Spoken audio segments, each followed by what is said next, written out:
ఈరోజే చైత్రమాసం మాస శివరాత్రి, పైగా గురువారంతో కలిసి వచ్చింది. ఎంతో పవిత్రమైన విశేషమైన రోజు ఇది. మరి ఇంతటి విశేషమైన రోజు ఈ కథలను విన్నా, చదివినా, చెప్పినా, వినిపించినా జన్మల పాపాలు తొలగి కోటి జన్మల పుణ్యం వస్తుంది, సకల శుభాలు కలుగుతాయి. మరి ఆ కథలేంటో ఇప్పుడు ఈ వీడియోలో తెలుసుకుందాం. ఒకసారి పరమేశ్వరుడు కైలాస పర్వతం మీద కూర్చుని ఉండగా పార్వతీదేవి శివుడి వద్దకు వెళ్తూ వెళ్తూ తన దృష్టిని భూలోకంపై సారించింది.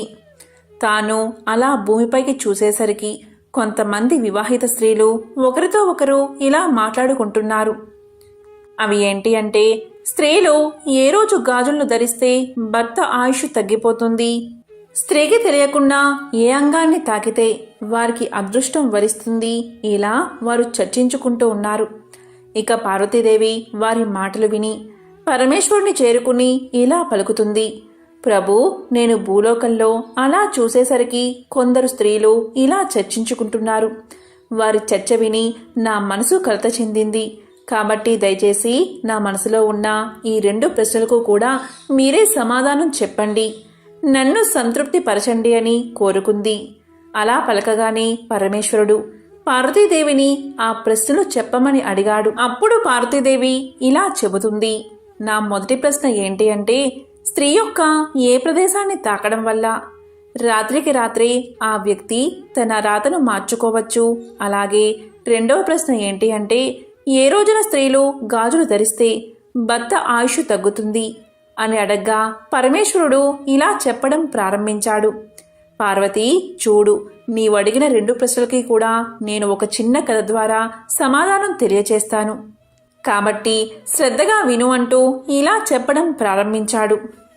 ఒక నగరంలో ఒక ధనవంతుడు నివసిస్తూ ఉండేవాడు. అతను చాలా ధనవంతుడు. తన దగ్గర ఇల్లు, వాహనాలు, ధనం, ధాన్యం దేనికి కూడా ఎటువంటి కొదవాలేదు. ఆ ధనవంతుడికి 3 కొడుకులు ఉన్నారు. కొడుకులు 3కి వివాహం జరిగింది. కోడళ్ళు 3 కూడా అత్త మామలను తమ కన్న తల్లిదండ్రుల్లాగా చూసుకునేవారు. భర్తలను ఎంతో ప్రేమతో అన్యోన్యంగా చూసుకునేవారు. వారికి సేవలు చేస్తూ ఉండేవారు. అందువల్ల ఆ ఇల్లంతా కూడా చాలా సంతోషకరమైన వాతావరణంలో ఉండేది. కానీ ఆ ధనవంతుడు పెద్ద కుమారుడు మాత్రం దుష్ట స్వభావం కలిగినవాడు. అతను ఎప్పుడూ కూడా తల్లిదండ్రులతో గొడవ పడుతూనే ఉండేవాడు. అందువల్ల ఆ ధనవంతుడు తన ఆస్తిని తన పెద్ద కొడుక్కి మాత్రం ఇవ్వలేదు. మిగిలిన 2కి 3 కోడళ్లకు తన ఆస్తిని సమానంగా పంచిపెట్టాడు. కానీ ఆ ధనవంతుడు మాత్రం ఎప్పుడూ కూడా తనకు కూతురు లేదు అని బాధపడుతూ ఉండేవాడు. ఆ ధనవంతుడు ఎప్పుడు గుడికి వెళ్ళినా కూడా, నాకు కూతురు ఉంటే బాగుండు, నాకు అన్నీ ఇచ్చావు, కానీ కూతుర్ని మాత్రం ప్రసాదించలేదు అని దేవుడికి మొరపెట్టుకునేవాడు. నాకే గనుక ఒక కూతురు ఉంటే నా మనసులో ఉన్నదంతా నా కూతురుతో చెప్పుకునేవాడిని, ఆమెను ప్రేమగా చూసుకునేవాడిని అని ఎప్పుడూ కూడా భగవంతుడి దగ్గర చెప్పుకుని బాధపడేవాడు. ఒకసారి అతడు రాధాదేవి గుడి దర్శనానికి వెళ్ళాడు. ఆ ఇంటికి సమీపంలో ఉన్న రాధాదేవి గుడి దర్శనానికి ప్రతిరోజు కూడా వెళ్తూ ఉండేవాడు ధనవంతుడు. ఒకసారి అలా వెళ్ళినప్పుడు ఒక సాధువు అక్కడికి వచ్చాడు. అప్పుడు ఆ సాధువు ధనవంతుడిని చూసి ఇలా పలుకుతాడు.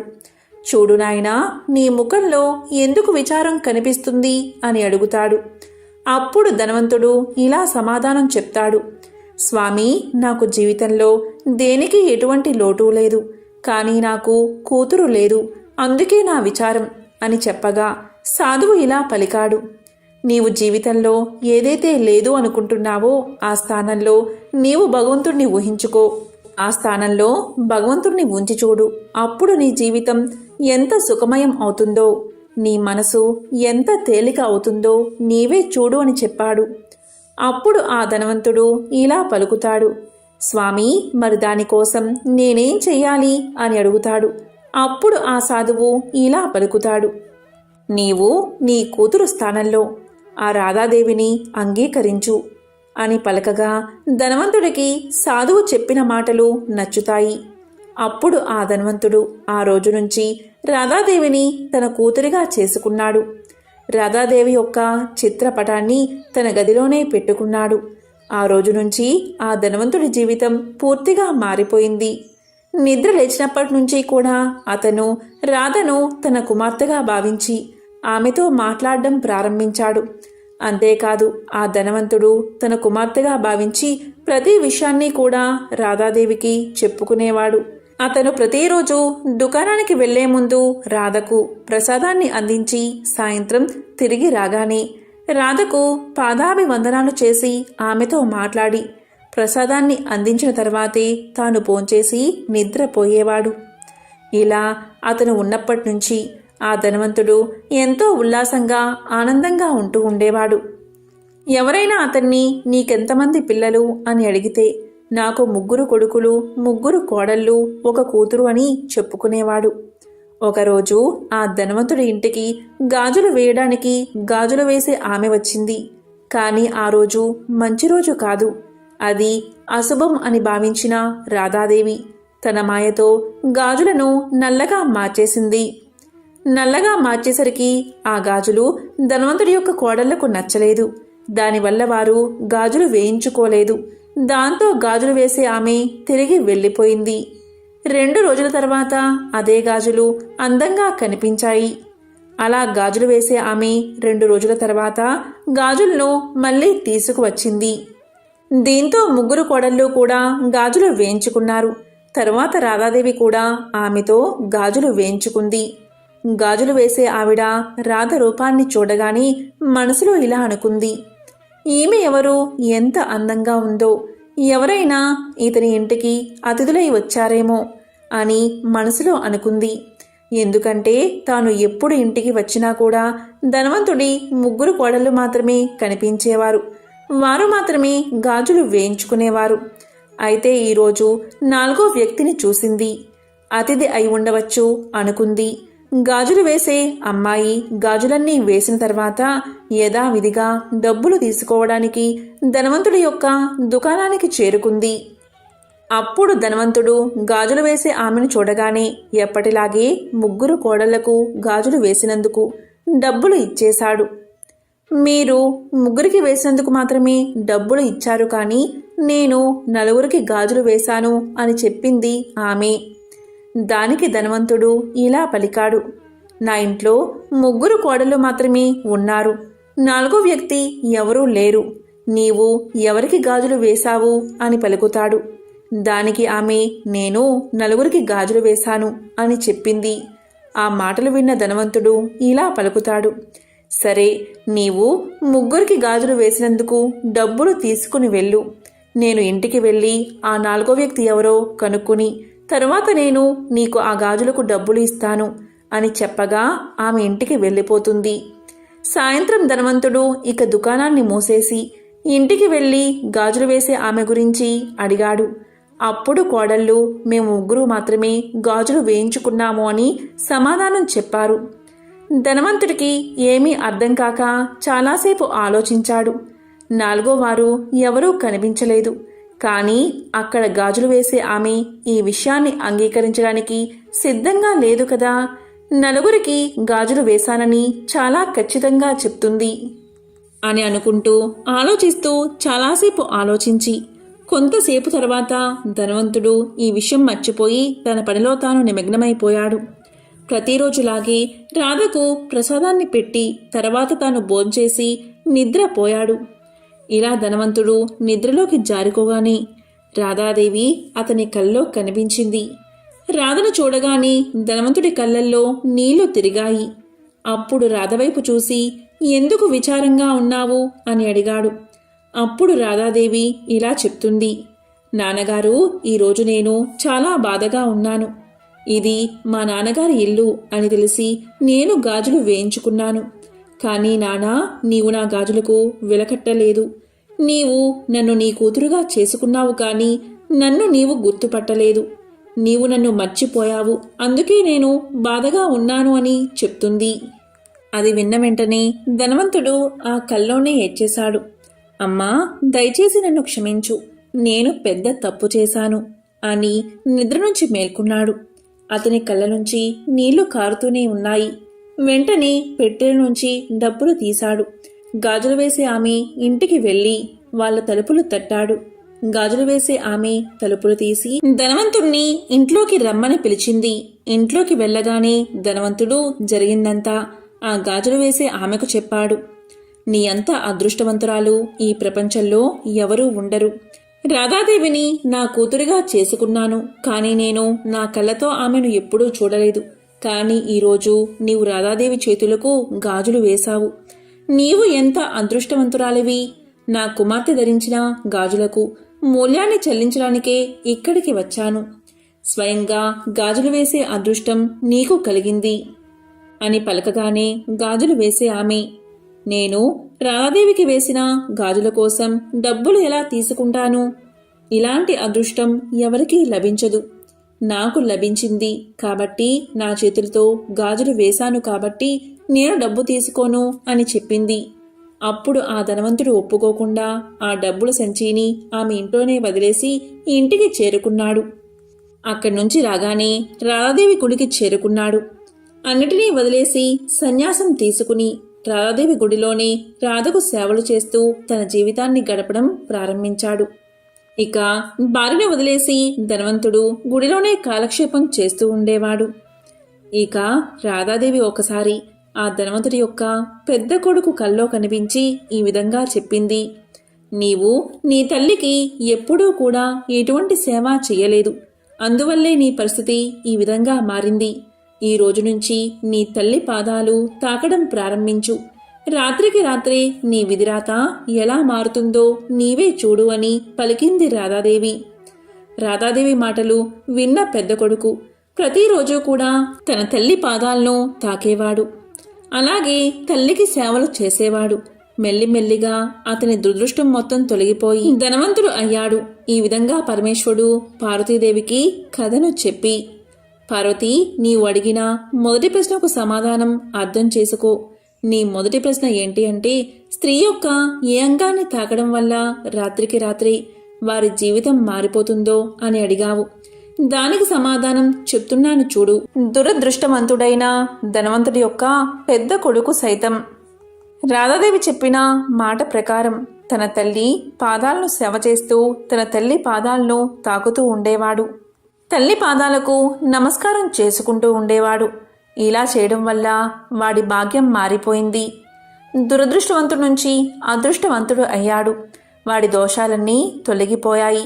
ఇదే నీవు అడిగిన మొదటి ప్రశ్న యొక్క సమాధానం. అంటే ఎప్పుడూ కూడా తల్లి పాదాలను తాకి తల్లికి సేవ చేస్తూ ఉండాలని. ఇక రెండవ ప్రశ్న, దానికి సమాధానం ఏంటి అంటే, స్త్రీ ఏ రోజున గాజులు వేసుకుంటే తన భర్త ఆయుష్ తగ్గుతుంది అని. దీనికి సమాధానం ఏంటి అంటే, గాజులు వేసే ఆమె ధనవంతుడి యొక్క ముగ్గురు కోడళ్లకు గాజులు వేయడానికి వచ్చినప్పుడు ఆమె మంగళవారం రోజు వచ్చింది.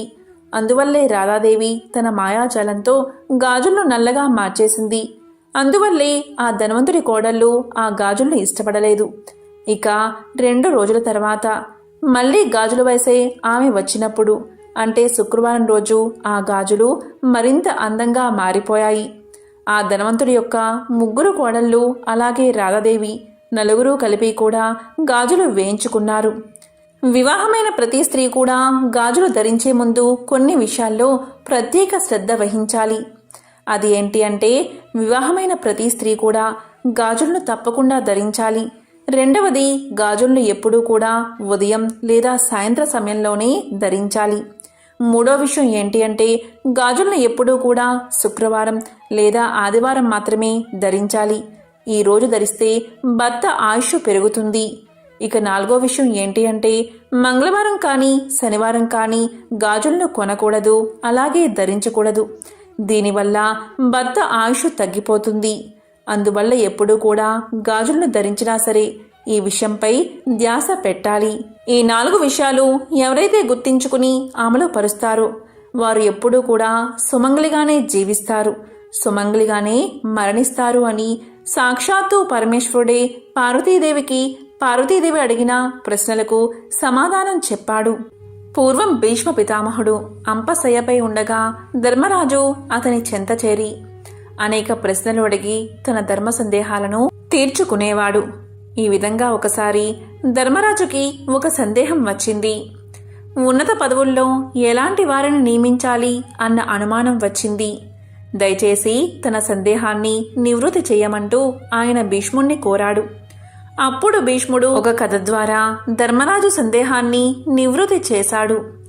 పూర్వం ఒక అడవిలో ఒక ముని తపస్సు చేసుకుంటూ జీవిస్తున్నాడు. ఒక కుక్క ఎప్పుడూ ఆ ముని వెంటే తిరుగుతూ ఉండేది. తన పట్ల విశ్వాసంగా ఉన్న ఆ కుక్కని చూసిన ముని దాన్ని తన చెంత ఉండనిచ్చేవాడు. వీరి అనుబంధం ఇలా కొనసాగుతూ ఉండగా ఒకరోజు ఆ కుక్క ఒక పులి కంటపడింది. అంతే, ఆ పులి తన పంజా విసురుతూ కుక్కని బలిగొనబోయింది. వెంటనే ఆ కుక్క పరుగు పరుగున పోయి మునీశ్వరుడి వెనుక నక్కింది. తన్ని నమ్ముకున్న కుక్క ఆ పులి కంటే బలహీనంగా ఉండడం వల్లే కదా దానికి ఆపద కలిగింది అనుకున్నాడు మునీశ్వరుడు. దాంతో ఆ కుక్కను పులిగా మార్చేశాడు. ఆ ఘటన చూసిన పులి భయపడి గిర్రున వెనక్కి తిరిగి పారిపోయింది. కానీ పులిగా మారిన కుక్క జీవితం అక్కడ్నుంచి సురక్షితంగా ఉందని చెప్పుకోవడానికి లేదు. ఎందుకంటే మరొకసారి దాని మీదకి ఒక ఏనుగు దూసుకొచ్చింది. యథాప్రకారం పులి రూపంలో ఉన్న కుక్కను ఏనుగులా మార్చేశాడు ఆ మునివర్యుడు. ఇలా ఏ జంతువు దాడి చేసినా తన దగ్గర ఉన్న కుక్కను అంతకంటే బలమైన జంతువుగా మార్చసాగాడు ముని. అలా బెబ్బుల్లా మారిన కుక్క ఒకరోజు బోర విరుచుకుని అడవిలో తిరగసాగింది. ఇక తన మీద దాడి చేసేంతటి శక్తి మరో జంతువుకి లేదన్న నమ్మకంతో నిర్భయంగా సంచరించసాగింది. కానీ అలా తిరుగుతూ ఉండగా దాని మనసులో ఒక ఆలోచన మొదలైనది. మునివర్యులు నా మీద జాలి చూపారు కాబట్టి నన్ను అన్నిటికంటే శక్తివంతమైన జంతువుగా మార్చారు. అంతవరకు బాగానే ఉంది. కానీ రేపు మరో జంతువు ఏదన్నా మునీంద్రుణ్ణి శరణు వేడితే నా పరిస్థితి ఏమిటి? అప్పుడు నాకంటే బలమైన జంతువు ముందు తల వంచాల్సిందే కదా అనుకుంది అది. అసలు ఆ మునీశ్వరుణ్ణి చంపి పారేస్తే అతను మరో జంతువు మీద జాలి చూపే అవకాశం ఉండదు అని పన్నాగం పన్నింది. కుక్క తన మనసులో ఇలాంటి దుర్మార్గపు యోచనలు చేస్తూ ఏమీ ఎరగనట్టు ముని ముందరకు వచ్చి కూర్చుంది. కానీ కుక్కను బెబ్బులుగా మార్చినవాడు దాని మనసులో ఏముందో గ్రహించలేడా? మునీశ్వరుడు ఎప్పుడైతే కుక్క మనసులోని దురాలోచనను పసిగట్టాడు, వెంటనే తిరిగి దానిని కుక్కగా మార్చేశాడు. అది పూర్వంలాగే కుక్క బతుకును గడపసాగింది. కాబట్టి ధర్మనందన, దుర్మార్గులకు ఉన్నత పదవులను ఇస్తే వారి బుద్ధి చివరికి ఇలాగే పరిణమిస్తుంది. అందుకే యోగ్యతని అనుసరించి పదవులను అందించాలి. అలాంటి యోగ్యులు తన అనుచరులుగా ఉన్న రాజు ఏ కార్యాన్నైనా సాధించగలడు అంటూ ముగించాడు భీష్మ పితామహుడు. పూర్వం సూత మహర్షి భరద్వాజుడికి ఇలా చెప్పడం ప్రారంభించాడు. చంద్రవంశ రాజులలో సంతనుడు ఎంతో మంచివాడు. అతను దాన ధర్మాలు చేయడంలో ఎంతో పేరు తెచ్చుకున్నాడు.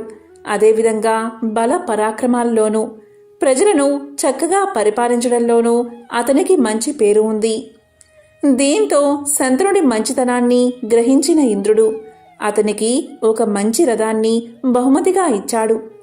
దానికి సంతనుడు ఎంతగానో సంతోషించి ఒక మంచి రోజు చూసుకుని ఆ రథాన్ని నడపాలని నిర్ణయించుకుని దాన్ని భద్రంగా రథశాలలో ఉంచాడు. సంతనుడు లక్ష్మీ నరసింహస్వామి యొక్క మహిమ విని భక్తి శ్రద్ధలతో నిత్యము స్వామివారిని ఆరాధిస్తూ ఉండేవాడు. ఒకనాటి ఉదయం ముహూర్తం బాగుందని తెలుసుకుని ఇంద్రుడు ఇచ్చిన దివ్య రథాన్ని ఎక్కాలని కుతూహలంతో త్వరగా స్వామివారికి పూజ చేసి బయటకు వచ్చాడు సంతనుడు. వెంటనే రథశాలకు వెళ్లి రథాన్ని బయటకు తీయించాడు. ఆ రథం చుట్టూ 3 ప్రదక్షిణలు చేసి రథాన్ని ఎక్కాడు. కాని ఆ రథం ఒక్క అడుగు కూడా కదల్లేదు. ఎందుకు కదల్లేదు అని దిగాలుగా కిందకు దిగాడు సంతనుడు. రథం తయారు చేసేవారిని పిలిపించి ఇందులో ఏమైనా లోపముంటే చూడండి అన్నాడు. వారు ఆ రథాన్ని మొత్తం పరిశీలించి ఏ లోపమూ లేదు ప్రభు అని చెప్పారు. దానికి సంతనుడు అయితే మీరు నడపండి చూద్దామన్నాడు. రథాన్ని తయారు చేసేవారు రథమెక్కి నడిపినా కూడా అది ఒక్క అంగుళం కూడా కదల్లేదు. దానికి కారణం మాత్రం వారికి అర్థం కాక చేతులు ఎత్తేశారు. దానితో సంతనుడి ఆనందం నీరు కారిపోయింది. విలవిల్లాడుతూ అంతఃపురానికి చేరుకున్నాడు. అక్కడ దిగాలుగా కూర్చుని ఇష్టదైవాన్ని పూజిస్తూ ఉండగా ఇంతలో నారదుల వారు వీచేశారు. నారదుడికి శంతనుడు సవినయంగా ఆతిథ్యమిచ్చి దివ్యరథం గురించి తెలియచేశాడు. అప్పుడు నారదుడు తన ధ్యానం ద్వారా దివ్య దృష్టితో జరిగింది తెలుసుకుని ఇలా చెప్పాడు. మహారాజా, దానికి కారణం మరొకటి కాదు. రథ నిర్మాణంలో ఏ లోపమూ లేదు. నువ్వు స్వామివారికి నిన్న చేసిన పూజా పుష్పాలను బయటకు వేశావు. నువ్వు బయటకు వెళ్ళేటప్పుడు వాటిని దాటి వెళ్ళావు.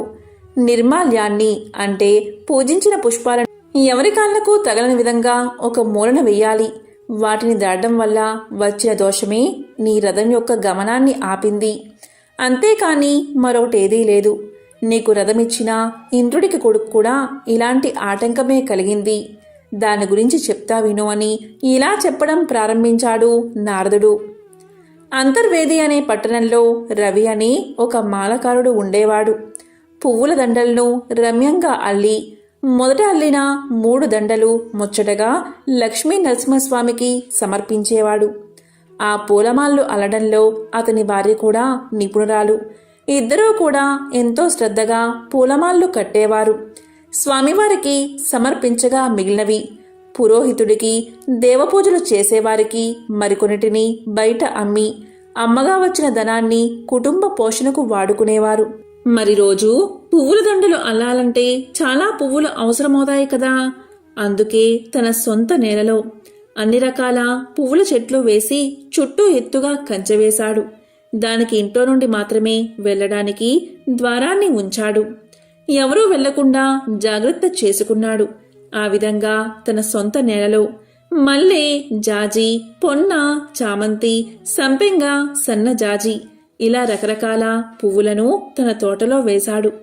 ఆ పూలలో సూర్యోదయం సమయంలో కొన్ని పూలు పోస్తే సూర్యుడు అస్తమించాక కొన్ని పుష్పాలు వికసించేవి. ఆ పూల మొక్కలకి ఎప్పటికప్పుడు నీరు పెడుతూ చెట్లు బాగా పూలు పూసేలా శ్రద్ధ చేసుకునేవాడు. ఇలా ఉండగా ఒకరోజు వేకువజామునే లేచి స్నానాదులు ముగించుకుని పూల బుట్టలు తీసుకుని తోటలోకి వెళ్ళాడు రవి. తీరా అక్కడికి వెళ్ళి చూస్తే అతను ఎంతో ఆశ్చర్యపోయాడు. తోటలో ఒక్క పువ్వు కూడా పూయలేదు. నిన్న రాత్రి అన్ని మొగ్గలు ఉన్నా ఉదయానికి ఒక్క పువ్వు కూడా లేకపోవడం చూసి జరిగింది భార్యకు చెప్పాడు. తోటలోకి వెళ్ళడానికి ఒక్క ద్వారం మాత్రమే ఉంది. ఆ ద్వారం గుండా నాకు తెలియకుండా రావడం అసాధ్యమని, ఈ పువ్వులన్నిటినీ ఎవరో కోసారు అని భార్యతో సంభాషించి బాగా తెల్లవారాక అక్కడ ఇక్కడ ఉన్న గుప్పెడు పువ్వులు తెచ్చి ఇంట్లో ఉన్న నరసింహస్వామి వారి విగ్రహాన్ని పూజించి ఆ పుష్పాలు ఎవరు కోసారో మీరే సెలవివ్వాలి స్వామి అని నమస్కారం చేసుకుని నిద్రపోయాడు రవి. అతనికి గాఢ నిద్ర పట్టింది. కలలో స్వామి కనిపించి, రవి, విచారించకు. ఈరోజు నన్ను పూజించిన పువ్వులను అంటే నిర్మాల్యాన్ని తీసుకుని తోటకు అవతల వైపు వేసిరా. అప్పుడు పువ్వుల కోసం వచ్చిన ఇంద్రుడి కొడుకు యొక్క దొంగతనం బయట పడుతుందని చెప్పాడు. అప్పుడు రవి లేచి దైవానికి నమస్కారం చేసుకుని జరిగింది భార్యకు చెప్పాడు. వెంటనే అతను పూజా గృహంలోకి వెళ్లి నిర్మాల్యం అంటే పూజించిన పుష్పాలను తోట గోడ పక్కన చల్లివచ్చాడు. అంతలో దివ్యరథం గంటల చప్పుడుతో వచ్చింది. అందులో నుంచి ఇంద్రుడి కొడుకు దిగి తోటలోకి వెళ్లి పువ్వులు కోసుకుని రథం దగ్గరకు వచ్చాడు. తీరా రథం ఎక్కబోగా రథాన్ని ఎక్కలేకపోయాడు. ఏమిటి ఈ వింత అని అడిగాడు రథసారథుణ్ణి. గోడ పక్కన స్వామిని పూజించి పడేసిన పువ్వులు ఉండడం రథసారథి గమనించాడు. అప్పుడు ఇంద్రుడి కొడుకుతో ఇలా పలికాడు. అక్కడ స్వామిని పూజించిన పువ్వులు గోడ పక్కనే పడి ఉన్నాయి. వాటిని నువ్వు గ్రహించగా వాటిని దాటి ఇలా వచ్చావు. నిర్మాల్యాన్ని దాటినందువల్ల ఇది జరిగింది. ఈ దోషం పోవాలంటే నువ్వు తిన్నగా కురుక్షేత్రానికి చేరుకో. అక్కడ మునులు యజ్ఞం చేస్తూ ఉంటారు. చూడ్డానికి ఆ యజ్ఞాన్ని చూడ్డానికి చాలామంది జనం వస్తూ పోతూ ఉంటారు. ఆ జనం అక్కడ భోజనం చేసి తినగా వదిలేసిన ఎంగిలాకులు తీసి అవతల పారేస్తూ ఆ ప్రదేశాన్ని నీటితో శుద్ధి చేస్తూ ఉండు. ఇలా 15 సంవత్సరాలు చేస్తే నిర్మాల్యాన్ని దాటినందువల్ల కలిగిన పాపం పోతుంది అని చెప్పి రథసారథి అప్సరసలను రథంపై ఎక్కించుకుని స్వర్గానికి వెళ్ళిపోయాడు. అంతటా ఇంద్రుడి కొడుకు కురుక్షేత్రానికి వెళ్ళి సామాన్య మానవుడిగా వెళ్ళి 15 సంవత్సరాలు ఆ విధంగా ఎంగిల ఆకులు తీసి కాలక్షేపం చేస్తూ ఉన్నాడు. తరువాత పాప విముక్తుడై తిరిగి మళ్ళీ అమరావతి స్వర్గానికి చేరుకున్నాడు. కాబట్టి ఓ మహారాజా, నిర్మాల్యాన్ని అంటే దేవతలకు పూజించిన పూలను మనం ఎప్పుడూ కూడా దాటకూడదు. వాటిని ఎవరూ నడవని ప్రదేశంలో వెయ్యాలి. కాబట్టి నువ్వు కూడా కురుక్షేత్రానికి వెళ్ళి అక్కడ యాత్రికులు భుజించి లేవగానే ఆ ఎంగిలి విస్తర్లు తీసి ఆ ప్రదేశాన్ని శుభ్రం చేస్తూ ఉండు. ఇలా 15 సంవత్సరాలు చేస్తే నిర్మాల్యాన్ని దాటిన దోషం తొలగిపోతుంది. ఈ విధంగా పాపం తొలగిపోయిన తర్వాత ఈ దివ్య రథమెక్కి రాజ్యాన్ని పరిపాలించు అన్నాడు నారదుడు. అంతటా నారద మహర్షి చెప్పినట్లు చేసి పాపాన్ని పోగొట్టుకుని దివ్య రథాన్ని ఎక్కి హాయిగా రాజ్యాన్ని పరిపాలించాడు శంతన మహారాజు. కాబట్టి నిర్మాల్య దోషం ఇలా ఉంటుంది అని సూత మహాముని భరద్వాజుడికి తెలియచేశాడు. ఎంతో పవిత్రమైన విశేషమైన ఈ కథను ఈరోజు విన్నా, చదివినా, చెప్పినా, వినిపించినా సకల శుభాలు కలుగుతాయి. జన్మల దోషాలు తొలగి కోటి జన్మల పుణ్యం వస్తుంది. ఓం నమః శివాయ.